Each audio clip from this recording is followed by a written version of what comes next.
Welcome to Kenton Teaches. Enjoy the video. You'll start by ensuring Chrome is current and online. That prevents sync errors. Once done, gather your Google email and password and have any two-step method nearby. Open Chrome and click the circular profile icon at the top right. This begins sign in. You do this now to let Chrome create a profile tied to your Google account, which saves bookmarks, passwords, and history across devices. Make sure you're on a private device if you're not ready to sync personal data. After clicking the profile icon, select Turn on Sync and sign in with your Google email and password. You'll see a sync prompt. This is where you decide what Chrome stores.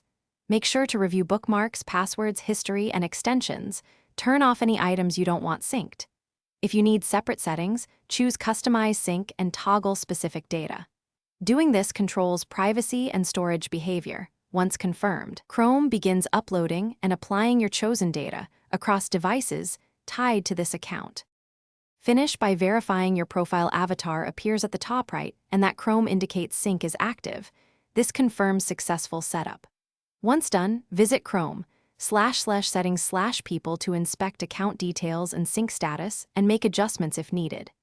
If you run into errors like sync not starting, sign out, clear cache and cookies, then sign in again, alternatively remove and re-add the account. One key troubleshooting tip: ensure Chrome is updated and that no network proxy or firewall blocks Google services. Thanks for watching. Please subscribe if this video was helpful.